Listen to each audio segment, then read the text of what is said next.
5번 문제 해설해 보도록 하겠습니다. 환경심리학의 특성이라 할 수 없는 것에 대해서 물어보고 있는데요. 환경심리학이란 무엇인가에 대한 개념을 알고 계셔야 되겠죠.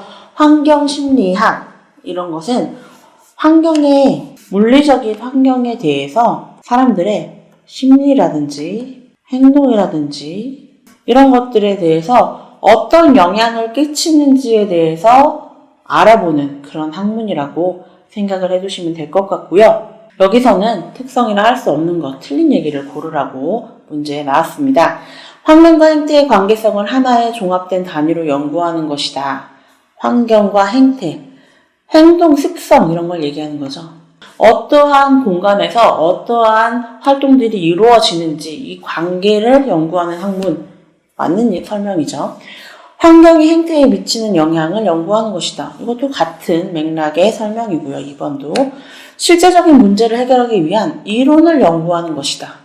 어떤 실제적인 문제를 해결하기 위한 이론 연구에서 조금 애매한 그런 점이 있죠. 조경, 건축, 도시계획 등과 관련이 깊은 종합과학이다. 사람의 어떤 감정 이런 것에 대해서 알아보는 그런 것이기 때문에 종합과학이라고 볼 수가 있고, 조경, 건축, 도시계획, 어떤 물리적인 형태를 만들어내는 이런 것들과 관련이 매우 깊겠죠. 역시 맞는 설명입니다. 그래서 여기서 가장 애매한 것은 3번이 답이 되겠고요. 실제적인 문제를 해결하기 위한 이론을 연구한다. 이 부분이 틀렸다고 볼 수가 있어요.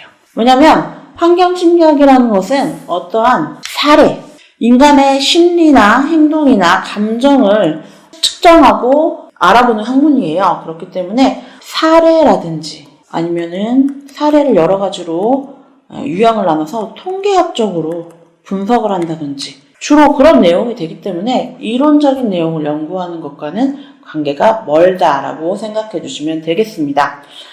그래도 나는 지금 환경심리학이 구체적으로 어떤 내용인지 잘 이해가 되지 않는다. 가장 자세하게 설명을 해보자면요. 예를 들어서 어떤 공간을 설계를 했을 때 어린 아이들이 선호하는 공간이란 어떤 것인가? 선호도 조사 이런 걸 합니다.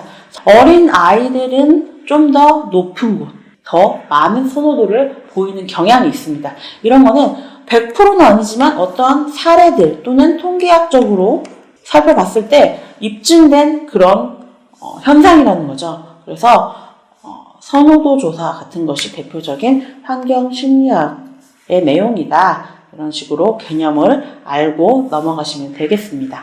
다음 6번 문제 보시도록 하겠습니다. 눈향나무의 규격 표시 방법에 대해서 물어보고 있는데요. 역시 이거는 수목 규격 표시에 대해서 물어보고 있는 문제인데요. 눈향나무가 무엇인가요? 향나무는 많이들 알고 계실 텐데 앞에 눈자가 붙었죠? 눈향나무 이런 뜻인데요. 사진으로 같이 보시면요. 향나무가 일반적으로는 이렇게 고든 줄기가 있고 누운 향나무는 이 줄기가 어느 정도 자라다가 옆으로 갑니다. 누워서 자라게 되는 향나무라는 뜻으로 알고 계시면 되겠습니다. 역시 관목성이라고 볼 수가 있고요. 그래서 우리가 향나무를 얘기할 때 선향나무라고도 하는 두 가지 이름을 같이 구분해서 알고 계시면 되겠고요. 조경용으로 눈향나무는 매우 흔하게 쓰이는 항목심의 과목입니다. 이 눈향나무가 어떤 규격을 쓰는가, 규격의 종류에 대해서 알고 계셔야 되겠죠. 일단 관목류는 상록수가 됐든 낙엽수가 됐든 대부분 HW를 씁니다. 여기서 HW, L까지 문제에서 지금 보기에서 주고 있는데요. 눈향나무 같은 경우에는 조금 특이한 케이스입니다. HW를 일반적으로 써야 되는데 얘는 L도 같이 써주는 수준입니다. L이라고 하는 것은 길이를 얘기하고요. 보통 관목들은 키, 그리고 폭 이 정도를 얘기하게 되는데 눈향나무는 키가 있고 폭도 있고 그 다음 길이가 있게 됩니다. 옆으로 누워서 자란 길이.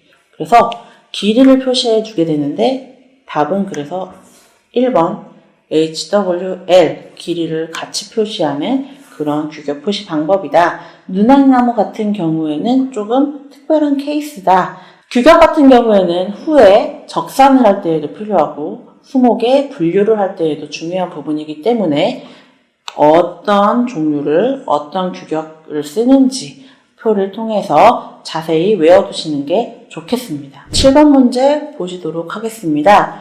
조경의 대상을 기능별로 분류해 볼 때 자연공원에 포함되는 것에 대해서 물어보고 있는데요. 1번부터 같이 보기 보시도록 하겠습니다. 묘지공원, 휴양지, 국립공원, 경관농지.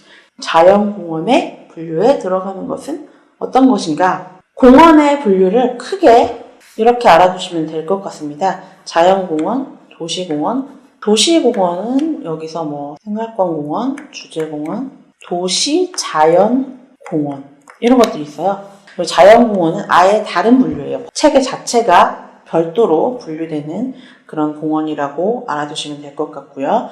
그러면 자연공원법상의 분류는 국립공원, 도립공원, 광역시립공원, 국립공원, 시립공원, 구립공원, 그리고 지질공원 이 정도가 되는데 지질공원이 최근에 만들어진 신설된 그런 분류이기 때문에 같이 알아두시면 될 것 같고요. 지질공원 그리고 국립공원 같은 경우에는 환경부 장관이 지정관리자로 지정이 되어 있는데요. 이 지정관리도 시험에 자주 나오는 부분이기 때문에 이렇게 연결해서 같이 알아두시는 게 좋겠습니다. 그래서 답은 자연공원에 속하는 것, 국립공원이 되겠죠. 다음 8번 문제 보시도록 하겠습니다. 우리나라의 산림대별 특징 소종 중 식물의 분류학상 한대림에 해당되는 것을 물어보고 있는데요. 우리나라의 산림대, 한자어로 띠대입니다. 그래서 선 형태를 얘기하는데 산림대라는 것은 우리나라가 이렇게 있다고 치면은요. 여기 이렇게 위도에 따라서 추운 지방, 중부 지방, 그다음에 남부 지방 이런 식으로 산림의 종류의 분류를 했다고 봐주시면 될 것 같고요. 그래서 가장 위쪽이 한대림, 그 아래쪽이 온대림, 일부 남부 지역 따뜻한 곳은 남대림, 그리고 제주도 남대림이 된다고 알아두시면 되겠습니다. 이 중에서 한대림에 해당되는 나무는 어떤 것인가? 한대림이 물론 연평균 기온이 가장 낮겠죠. 우리나라는 거의 전역이 온대림 수종이 많이 분포하고 있다. 알아두시면 될 것 같고 우리나라의 온대림 지역 중에서도 좀 서늘한 곳, 강원도, 산지, 고산지대 이런 쪽이 한대림 수종이 분포하고 있다. 알아두시면 될 것 같은데요. 그러면 우리나라의 고산지대, 강원도, 북부 이런 쪽에 사는 그런 나무는 어떤 것인가? 이 중에서 가장 연평균 기온이 추운 한대림에서 사는 나무는 4번 잎갈나무가 될 텐데요. 하나씩 사진으로 살펴보시도록 하겠습니다. 잎갈나무 같은 경우에는 잎을 갈아치운다는 얘기예요. 잎을 갈아치우는 나무는 낙엽수를 얘기합니다. 소나무를 생각해 보시면요. 일반적으로 우리가 생각하는 소나무는 상록수예요. 뾰족한 잎 모양이 한 해 내내 붙어있는 상록수란 말이에요. 그런데 이 소나무랑 생김새가 아주 유사한 이 나무가 얘는 똑같이 비슷하게 생겼는데 잎을 갈아치우더라 이 얘기예요. 이런 나무가 우리나라에는 몇 종 없는데요. 낙엽 침엽수 자체가 우리나라에는 매우 드뭅니다. 생각해보시면 침엽이라는 뾰족뾰족한 잎을 가지고 있는 이런 수종들은 대부분 상록인 경우가 많고요. 낙엽수는 화렵인 경우가 대부분 많습니다. 감나무, 배나무, 사과나무 이런 것들 모두 낙엽이 지는 화렵수인데 우리나라에 가장 많은 종류가 낙엽 화렵수예요. 우리가 생각하는 상록수가 많은 이런 침엽수들은 추위에 강합니다. 침엽수들은 추위에 강한 내한성을 어느 정도 갖고 있어요. 그래서 낙엽 침엽수인 요 잎갈나무도 추위에 강한 내한성이 있다. 그래서 한대림에 속한다. 그렇게 생각해 주시면 될 것 같고요. 다음 오답들에 대해서 한번 같이 살펴보도록 하겠습니다. 첫 번째, 아외나무부터 보시면 남해안 섬 지역 이런 데 사는 상록 화렵 교목입니다. 상록 화렵수는 대표적인 난대림 수종이다. 상록 화렵수는 난대림이 매우 많이 속해 있고요. 아외나무는 대표적인 상록 화렵수로 난대림에 속하는 수종이기 때문에 얘는 한대림에 속하지 못하고요.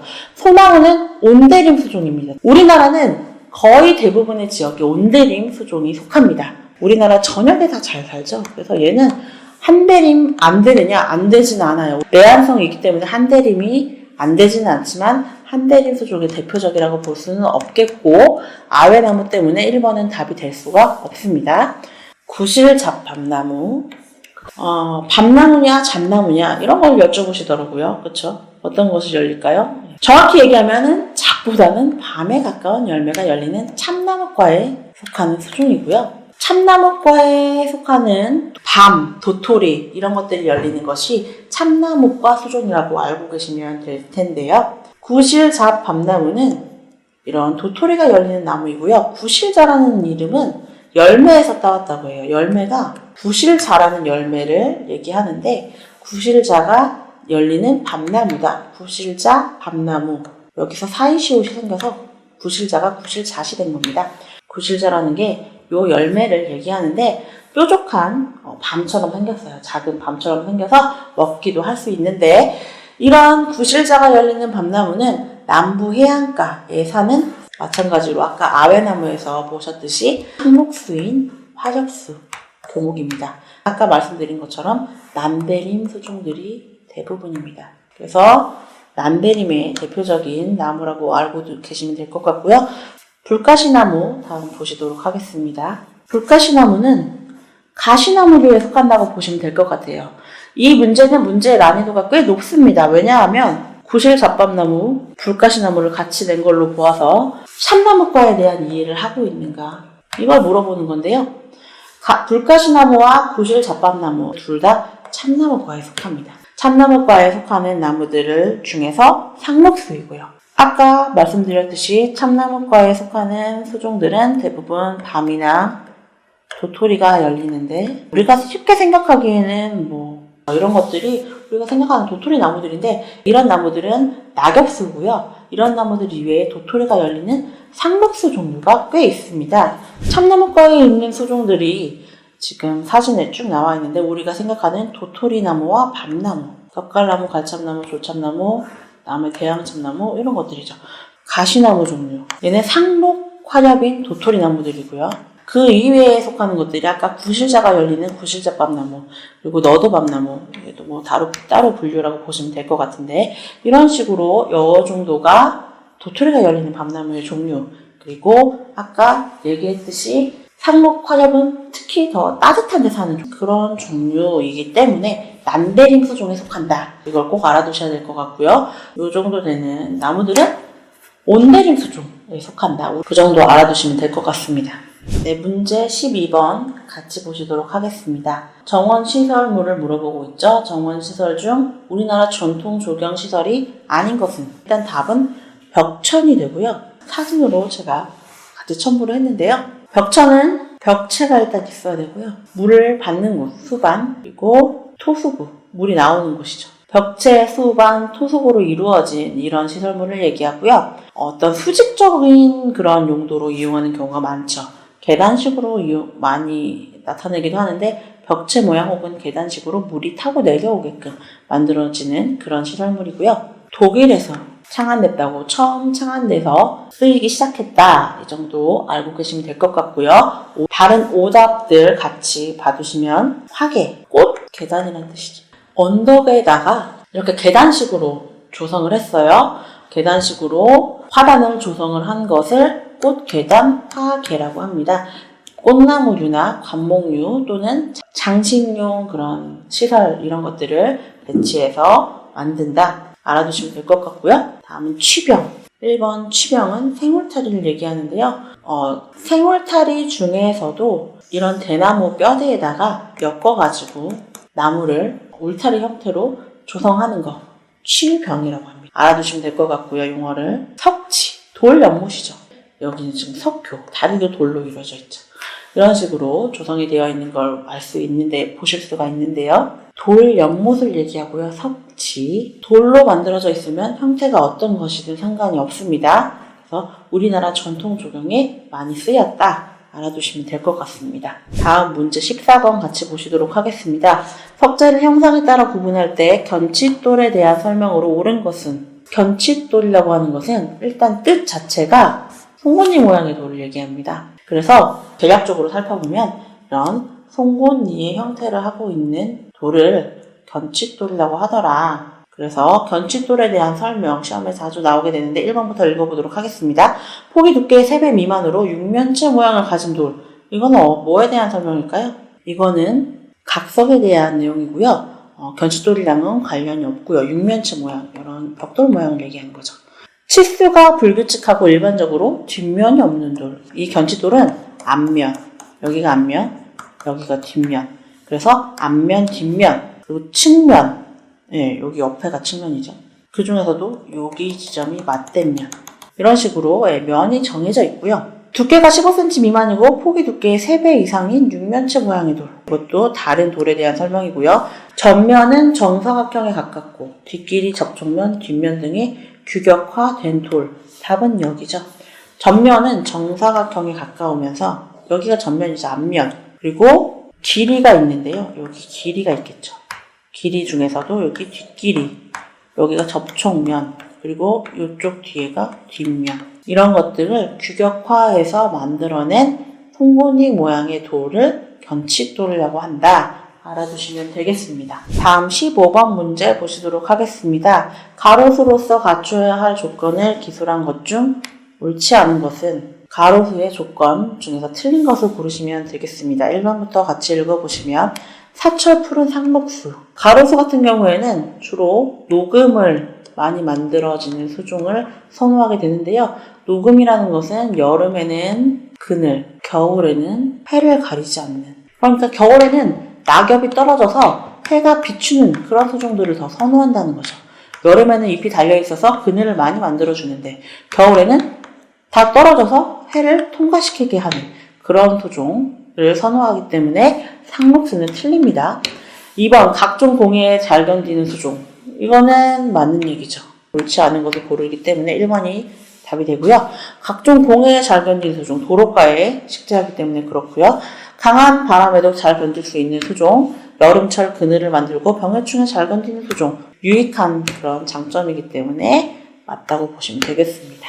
다음 문제 17번 보시도록 하겠습니다. 다음 중 수목을 기하학적인 모양으로 수관을 다듬어 만든 수형을 가리키는 용어는 아까 오답 중에 토피열이라는 게 있었죠. 기하학적인 모양으로 수관을 다듬어 만든 수형, 토피열을 얘기하고요. 우리나라 말로는 같은 게 평상수입니다. 답은 평상수가 될 거고요. 사진처럼 만들어낸 그런 수목들을 얘기합니다. 수관이라는 것의 용어를 여기서 알고 계셔야 될 것 같은데요. 수관이라는 것은 여기는 나무 기둥 그리고 여기 부분이 수관입니다. 요 줄기가 되는 요 부분을 수간, 여기 나무 모양이 되는 부분이 수관. 용어랑 같이 알아두시면 되겠습니다. 다음 19번 문제 보시면요. 거실이나 응접실 또는 식당 앞에 건물과 잇대어서 만드는 시설물은 지금 우리가 개념이 여기서 좀 어려우실 수가 있는데요. 거실이나 응접실, 식당, 어떠한 건물을 얘기합니다. 모두. 잇대어서 내어서 만드는 그런 시설을 얘기하는데 우리는 시설이라고 인지를 하지는 않습니다. 잘. 요 부분을 테라스라고 합니다. 건물에서 연장돼서 잇대어 나오게 되는 그런 공간, 테라스라는 개념이라고 알아두시면 될 것 같고요. 테라스라는 개념을 헷갈려 하시는 경우가 많기 때문에 제가 설명을 자세하게 한번 해보도록 하면요. 우리나라는 지금 아파트 같은 경우에 아파트, 테라스 이런 얘기 하죠. 실내에서 외부와 연결되어 있는 공간에 따로 만들어내는 공간을 테라스라고 얘기합니다. 그렇게 개념을 이해를 해주시면 될 것 같고요. 꼭 이게 계단이라든지 이런 거랑 관련이 있어서는 아니고요. 지금 책에서 이론 부분에서 나오는 테라스의 형태는 어떤 것과 연관이 있는가? 이탈리아 조경사에서 이탈리아 노단식과 관련이 깊죠. 혹은 고대에서도 이런 테라스, 노단식 이런 형태가 나타나게 되는데요. 노단 같은 개념이죠. 노상에 위치한 단 그리고 테라스 같은 개념을 이해를 해 두시면 될 것 같고 이탈리아 노단식에서 주로 테라스의 개념이 나와서 같이 얘기를 해보자면요. 먼저 첫 번째 그림을 살펴보시면 각 건물의 위치가 틀리죠. 계단식 정원에서 각 건물의 위치가 틀린 3개의 그림이 있어요. 이 계단식 정원에서 이 건물을 이탈리아 정원에서는 카지노라고 합니다. 카지노를 건물 이름이 카지노인데요. 이 카지노의 위치가 최상단 또는 중간 부분 또는 최하단 이렇게 위치가 나뉘게 되는데 건물에서 내어서 잇대어서 평평하게 만든 요 단 이런 부분이 테라스가 되겠습니다. 마찬가지로 이탈리아 계단식 노단식 정원의 대표적인 예인 에스테장에 보시면 건물이 가장 최상단에 위치하고 있고 거기서 각 단과 단 사이는 사면이라든지 계단이라든지 이런 걸로 이루어져 있고요. 각 단을 테라스라고 하죠. 1테라스, 2테라스 각 층을 얘기하는 건데 이런 개념이라고 알고 계시면 되겠습니다. 네, 문제 23번 같이 보시도록 하겠습니다. 일반적인 토양의 상태에 따른 뿌리 발달의 특징 설명, 옳지 않은 것을 골라라 했는데요. 토양 상태와 뿌리 발달의 연관성 이런 거에 대해서 물어보고 있고요. 첫 번째 1번 보기 보시면 비옥한 토양에서는 뿌리목 가까이에서 많은 뿌리가 갈라져 나가고 길게 뻗지 않는다. 비옥하기 때문에 뿌리목 가운데 중심 뿌리에서 많이 갈라져 나가지만 길게까지 뻗어 나갈 필요가 없습니다. 주변에서 충분히 흡수를 할 수 있기 때문에 맞는 얘기고요. 척박지 또는 건조지 이런 데에서는 뿌리의 갈라짐이 거꾸로 적으면서 길게 뻗어나갈 수 있습니다. 맞는 얘기고요. 건조한 토양에서는 마찬가지죠. 좁게 퍼진다, 짧게 퍼진다, 틀린 얘기고 건조하거나 척박할수록 좀 더 가늘고 길게 뻗어나간다 라고 보시면 되겠습니다. 3번이 틀린 설명이 될 것 같고요. 습한 토양에서는 호흡을 위해서 땅 표면 가까운 곳에 뿌리가 퍼진다. 아래로 뿌리가 퍼지면 좀 더 호흡이 어려운 특성이 있기 때문에 표면 가까이에 얕게 퍼지게 된다는 얘기죠. 습지에서는 뿌리가 얕게 퍼지게 된다. 맞는 얘기입니다. 네, 다음 25번 문제 같이 살펴보시도록 하겠습니다. 별서의 개념을 물어보고 있는데요. 별서는 조경에서 좀 특별한 의미를 가지고 있죠. 별서라는 것의 원래 뜻은 주거지, 주택과 상반되는 개념이라고 보시면 되겠습니다.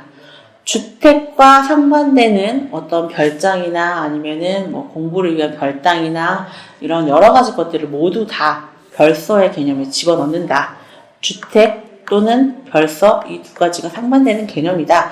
마을 속에서 어떠한 군락의 단위를 이루어서 그 집단에 소속되어서 살게 되는 그런 주거지, 주택과 별도의 개념이다 라고 개념을 알고 계시면 될 것 같고요.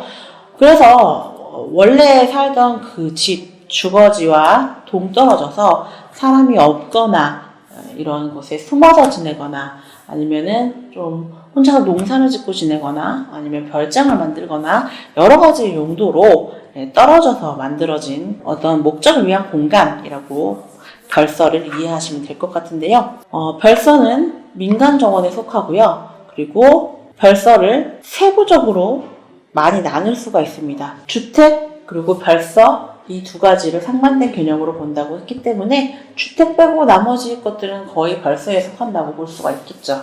별서, 별업정원, 별당정원, 그리고 누정원림 등이 별서에 속한다고 볼 수가 있겠는데요. 보기를 보시면 가장 먼 것을 고르라고 했는데 첫 번째 은둔생활을 위한 것, 이것은 별서의 공통적인 특징입니다. 주거를 위한 곳이 아니고 혼자서 운동생활 이런 거를 목표로 하는 곳이기 때문에 맞는 얘기고요. 특별히 그 떨어져 사는 그런 공간의 용도가 효도를 위한 것은 별업 정원이라고 합니다.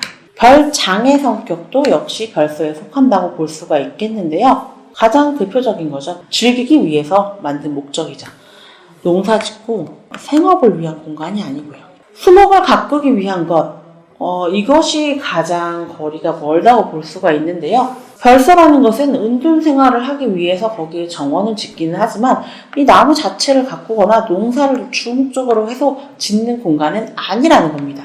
그래서 개념에 대해서 잘 이해를 하고 계셔야지 맞출 수 있는 문제고요.